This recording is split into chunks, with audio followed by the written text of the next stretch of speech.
Alors, l'outillage, donc du coup, pour démonter la selle, visiblement, clé à laine de 4. Donc c'est bien une clé à laine de 4. On voit bien que c'est impeccable. Et veillez à bien adapter la taille de la clé à laine à la tête de vis. Et là, sur le réservoir, c'est exactement la même. Donc clé à laine de 4. Voilà, donc c'est pas du torx, hein, c'est bien de la clé à laine. Donc je vais tenter de desserrer. J'ai vu que c'était un peu serré comme une brute. Non, ça va. Donc ça va, on dévisse.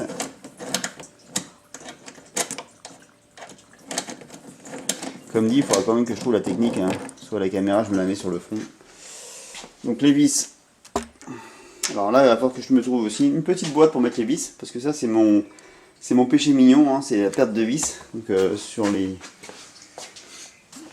autres bricolages que je fais, en général, il y a toujours des soucis. À la fin, on a fini de monter et en fait, on se retrouve avec plus de vis que... On retrouve plus de vis que ce qu'il y en avait au début. Donc c'est un peu bizarre. Bon. Elle rentre mal celle-là. Donc du coup, hop, voilà, je lâche mes deux mains. Voilà, si c'est bon. On veille à pas blesser le carénage quand même. On y va tranquille. D'ailleurs, il faudra peut-être que je la change ou que je change le revêtement parce qu'on voit que la selle elle est un peu craquée. Il faudra que je vous fasse aussi la petite liste des problèmes qu'elle avait initialement. Alors hier j'ai commencé à vous en parler. J'ai commencé à vous parler des problèmes de frein, de signalisation. Enfin il manquait au niveau de la pédale, hein, le contact de frein. Voilà, il y a une petite rondelle. Je ne sais pas s'il faut que je l'enlève ou pas, je verrai après.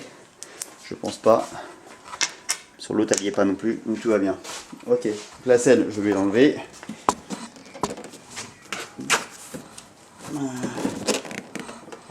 Ah, il faut que... Ben non, pourtant. Je regarde comment l'enlever et je reviens. Ça ne vient pas tout seul. Élément donc très bizarre. Donc là, du coup, j'ai enlevé. Hein.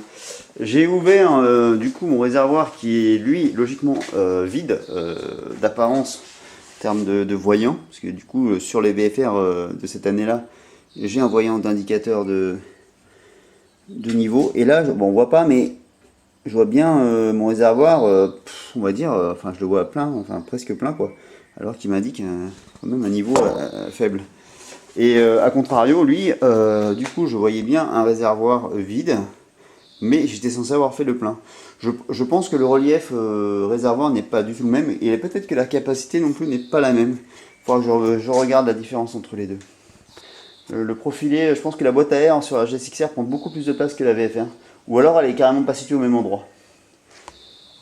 Donc, démontage du réservoir. Donc là, j'ai desserré un petit peu. Et donc du coup, dans les tutos que j'ai vus, effectivement, il est bien dit de absolument ne pas comprimer les vis. Les serrer jusqu'à blocage, mais pas faire une compression énorme, étant donné qu'on a des cylinder blocks qui permettent d'absorber les vibrations au niveau du réservoir. Et si on serre trop fort, effectivement, bah, on écrase le cylinder block, donc soit on va le découper, on va le détériorer, et en plus il se peut du coup qu'on sente les vibrations donc, du coup du moteur sur le réservoir, ce qui est absolument pas judicieux. Donc du coup là c'est bien, c'était pas serré trop fort, donc très très bien. Alors par contre ils sont peut-être un petit peu fatigués les cylinder blocks, peut-être que je pense à les changer, parce que bon, je pense qu'ils sont d'origine. Après la moto est de 2002, on est en 2021, donc ils ont 19 ans. Je vais pas leur en vouloir. Voilà. Bon, subtilité pour ouvrir le réservoir, la moto, elle est tournée, ben ça tape hein, forcément, donc je mets la clé, on met dans l'axe et on lève. Et là tout se lève bien, on voit bien du coup la boîte à air qui se trouve en dessous.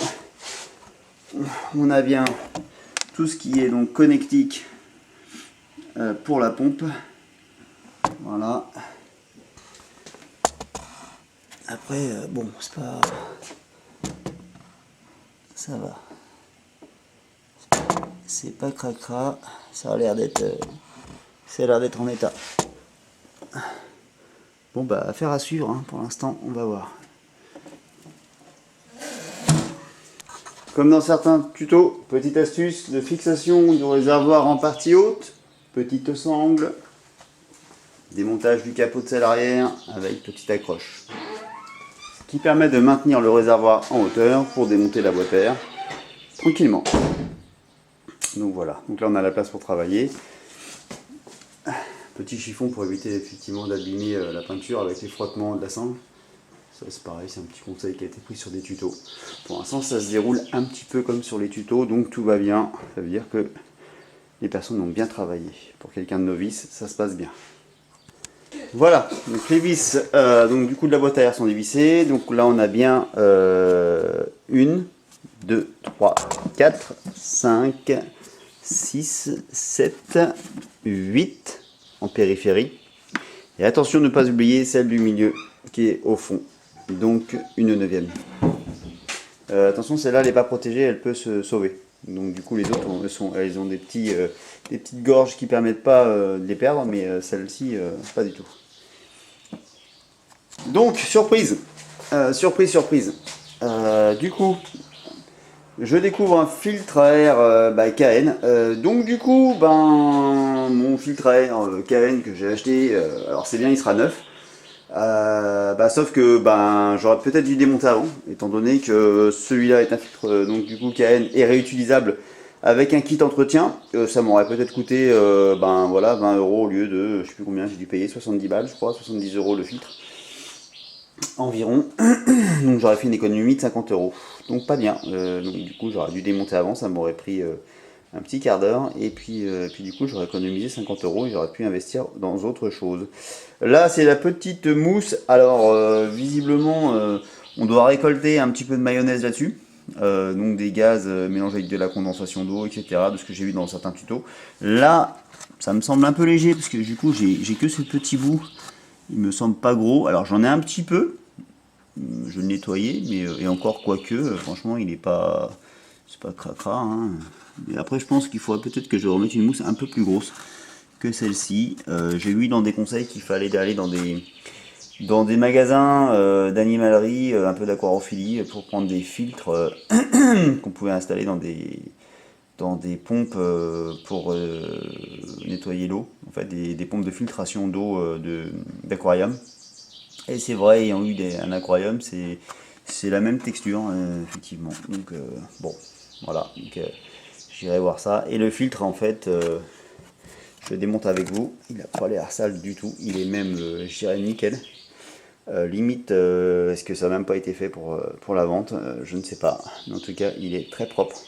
Je pense qu'il n'y aura pas un gros intérêt. Alors je vais changer parce que je l'ai démonté, mais celui-là, du coup, je le garderai pour le préparer pour le futur remplacement. La prochaine fois, il sera prêt. J'aurai pas besoin de traiter l'autre. Nettoyage à faire. Bon, c'est franchement pas méchant, quoi. Là, c'est pas ici que je vais pouvoir gagner quelque chose en termes de comment dire, de problèmes au ralenti et de petites secousses lors d'accélération. Donc, pas forcément une bonne nouvelle pour moi, parce que j'espérais que le filtre soit encrassé, que ça soit pas en état, comme ça au moins ça m'aurait déjà dit peut-être que. Mais là non. Donc voilà, je pense que pour aujourd'hui on va s'arrêter là. Parce que je vais pas entreprendre, j'ai pas le temps d'entreprendre de plus gros travaux. Bon, c'est déjà pas mal. Démonté, on a vidangé le filtre, hein, donc le réservoir. On a ouvert la boîte à air, on a constaté que le filtre était en état, démontage de sel, démontage du capot de sel. Donc on a vérifié que l'histoire de la sangle, ça fonctionnait bien. J'ai constaté que ma batterie n'était pas forcément super bien fixée. Ça c'est un point à revoir. Et puis voilà. Et bien écoutez, bonne journée. Non, avant de terminer quand même, si on va quand même faire le constat d'un ancien filtre à air KN qui était installé dessus. Et donc du coup un nouveau filtre à air KN pas encore installé. Alors la différence elle est très faible étant donné que celui-là j'ai l'impression qu'il est quand même récent. Il a pris un petit peu de particules de poussière là, on voit un petit peu de... mais sincèrement je pense pas qu'on ait un gros gain là-dessus. Non, il me semble là c'est souple, enfin je sais, on voit pratiquement pas de poussière. Sincèrement, il m'a l'air en très bon état. Et donc voilà, donc dans les tutos, j'en ai vu quand même des... Enfin, il y en avait qui étaient en plus mauvais état que ça. Bon je n'ai plus qu'à racheter un petit kit d'entretien filtre à air KN. Et puis voilà, puis potentiellement, soit le remettre en vente, soit le garder en réserve pour le changer, qu'il soit déjà prêt pour le remplacement de temps en temps.